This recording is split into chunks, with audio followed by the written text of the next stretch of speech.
アレクサンドロス以降、戦術は停滞します。むしろ中世ヨーロッパでは退化しました。西欧中世の軍隊は、アレクサンドロス軍の攻撃を持ちこたえることができなかったであろう。火薬が導入されたとはいえ、19世紀半ばに歩兵隊が一般にライフル銃で武装するようになるまで、戦争の対応に起こった変化は驚くほどわずかなものだったのである。私も全く同意見です。戦術が発展しなかったのは基本思想がすでに完成してしまっていたから、と言ってしまえばそれまでですが、後退したというのは少し驚きでしょう。その理由はいろいろありますが、大きく分けると2つです。1つ目は、兵士の質や量、戦意の低下。2つ目が、城塞構築術の発達です。というわけで今回は戦術の中身に関する話より、主になぜ戦術が停滞したのかという観点から歴史を確認します。カール・ポランニーは著書、大転換の中で19世紀社会からファシズムの台頭までを、A、市場の拡張と、B、それを阻止しようとする社会の防衛反応、との2つの間のせめぎ合いとして捉えましたが、似たようなモデルは19世紀に限らず人類史全般に適用可能です。アレクサンドロスのような一過性の嵐みたいな特例を除けば、人間社会がより広範な領域を統合する過程は通常、交易ネットワーク拡大の先行を伴って発生します。ウェズのように、各地域が独立して互いに恒常的な接触を持たない状態であれば、安全保障とはただ各地域の自衛であり、基本的には有事のみ臨時に動員されるアマチュアの民兵によって戦争は担われます。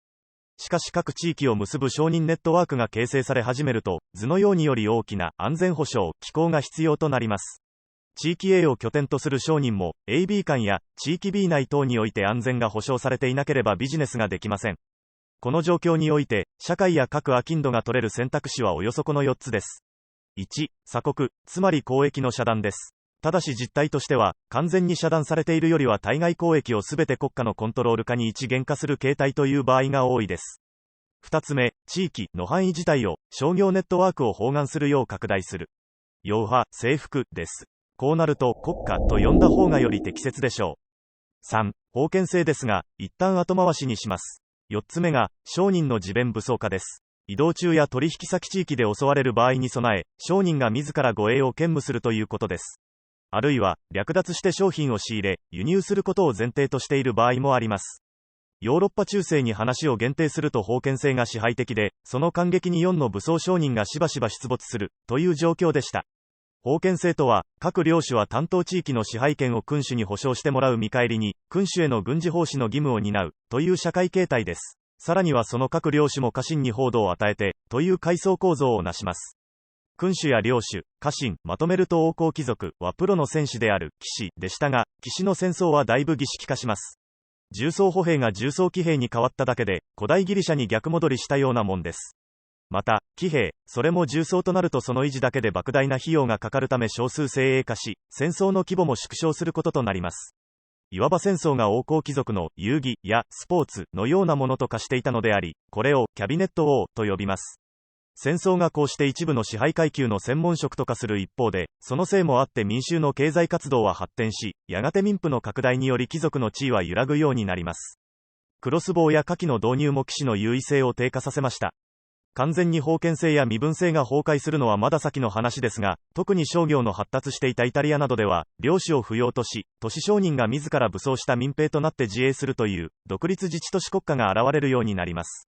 しかし、やはりアマチュアの軍隊ではプロに劣りますし、何より商人は戦争なんかに煩わされずに商売に専念したいのです。そこで、市場経済の枠組みの中に戦争が取り込まれる形で解決されていくこととなりました。傭兵です。傭兵とは、軍事サービスを売る、商人、職業のことです。彼らは商業都市当局だけでなく封建領主等とも契約するようになり、戦争は傭兵主体に、つまり商業化されていきました。以上見てきたような、儀式化した騎士の戦争も、アマチュア民兵の戦争も、アウトソーシングされた傭兵団の戦争も、いずれも高度な戦術を駆使できるだけの素地を欠いていたのです。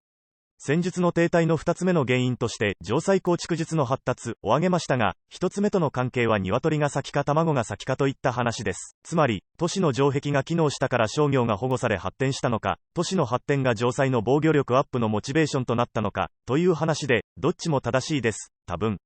いずれにしても防御側が攻撃側に対して圧倒的優位になってしまったため、戦争が起きても、包囲戦、兵糧攻めという退屈な戦闘形態に陥ることが多くなりました。そんな中世において戦術的に異彩を放ったのがモンゴルでした。彼らは基本的に全て騎兵であり、しかも弓を主武器とした騎乗級兵を大規模に編成していました。彼らの用いた合成球は小型で扱いやすいものでありながら強烈な威力を有しており、クロスボウよりも、またロングボウよりも、はるかに優れていました。モンゴル人にとって戦闘は狩猟の一種であり、狩猟は生活の大部分を占めており、要はモンゴル人とは、馬上で生まれ馬上で死ぬような、生まれながらの騎馬戦士の集団でした。これは、先ほど見てきたヨーロッパとはもちろん、とにかく質よりも数が重視されていた中国とも、根本的に異なる文化でした。モンゴル軍が好んで用いた戦術が、偽装撤退からの包囲殲滅、です。例としてカルカ・カハンの戦いを取り上げます。相手はルーシ諸公国で、兵力はモンゴル軍が4万弱、ルーシ連合軍が倍の8万ほどでしたが、連合軍は寄せ集めで統制を欠いていました。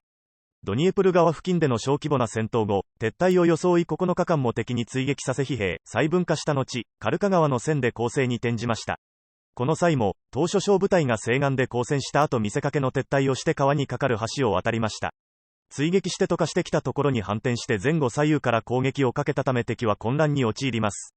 しかしルーシ軍は撤退しようにも後ろからは続々と追いついてきた友軍が詰めかけており、渡河地点周辺で右往左往の大混乱に見舞われ、勝敗が決しました。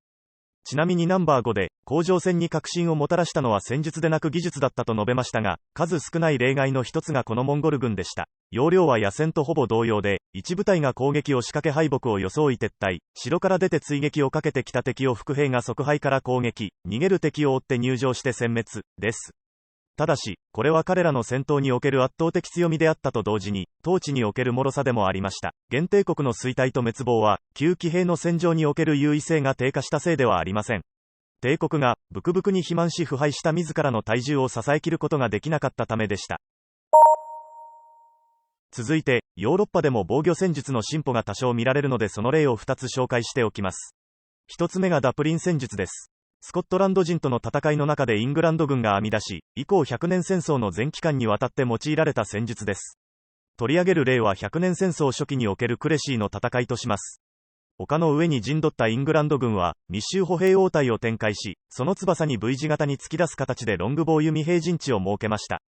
ロングボウは通常の弓より長く重いため強力な矢を放つことができ、またクロスボウよりもはるかに早く正確に発射することができました。戦いはまずロングボウ対クロスボウで開始され、ロングボウがクロスボウを圧倒します。続いて、フランスの重騎兵が突撃に次ぐ突撃を重ねますが、密集歩兵応対に防がれているところを側面からロングボウで攻撃されたことで大量の犠牲を出し、イングランド王軍が勝利しました。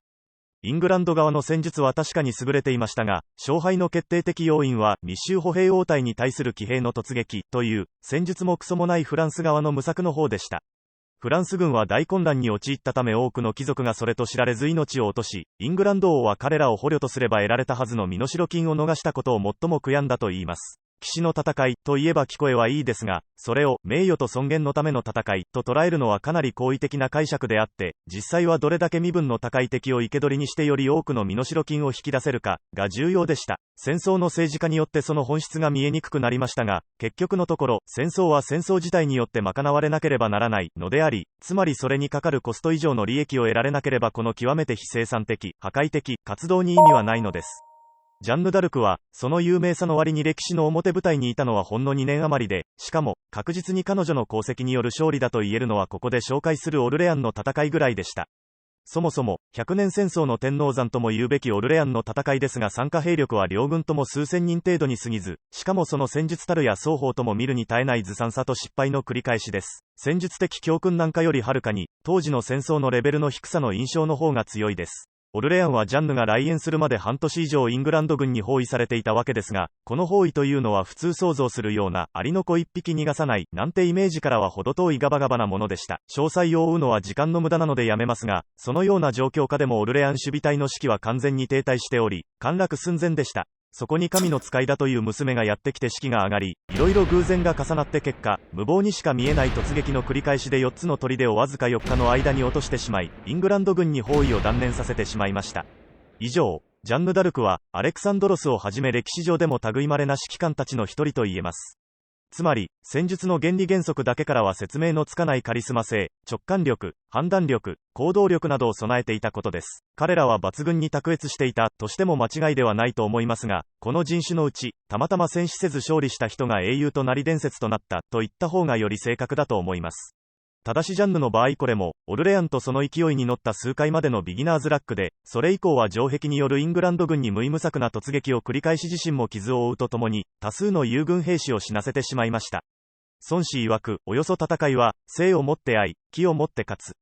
製法、理論、と技法とを巧みに使い分けるべし、と。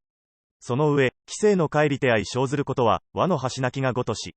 誰かよくこれを極めんや、超意訳すると、運はどうしようもない、と言っています。運や勢いという要素は確かに存在し、それが理論を超越してしまうことは珍しい話ではありません。すみません、ジャンヌ・ダルクをわざわざ取り上げたのは、ただこれを言いたかったからというだけでした。次回は、#7金星となります。ご視聴ありがとうございました。